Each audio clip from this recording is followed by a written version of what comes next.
I do believe his story, and I know we might be being naive. He's been through a war, he's been blown up. He, of course, isn't 100% mentally. He can't be 100% mentally stable and sane, because that's not possible after he's been through such traumas and seen such horrors. 86% of homeless people in this country are ex-military personnel. It's like you see advertisements, I've been told on telly, about people wanting to join the regular army and volunteers, you know, the TA and that. They do the basic training, they go away for 6 months to Afghanistan or somewhere. After they've done the first tour, they come back and they make them redundant. And then they're lost. They're another soul in the sea of carnage.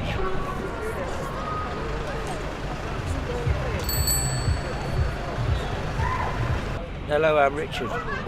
Yeah, when I was born in the 60s, I was born and registered as a heroin baby. I was 16 in 81.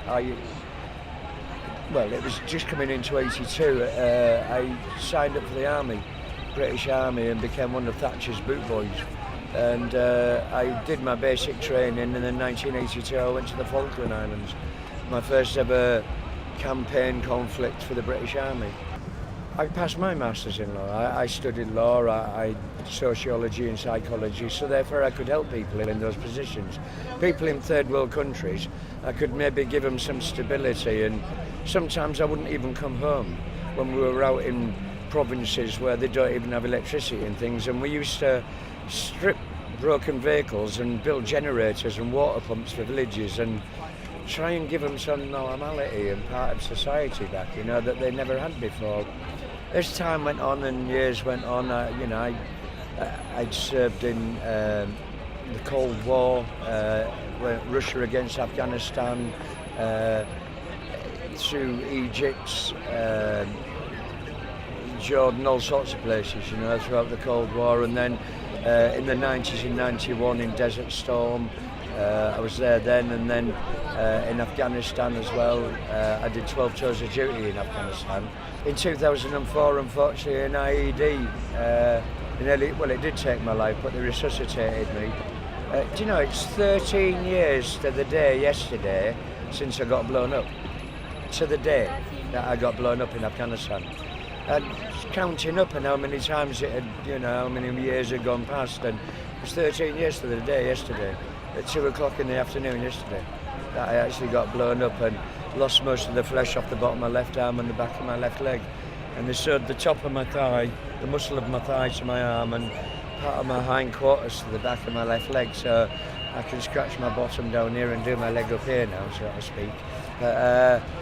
And then when I was recovering in hospital, somebody stole my identification, my bank details, my passport, all my ID, and run up a debt of £745,000. I never recovered from it. I got a certain percentage of money back, but I've got a wife and children.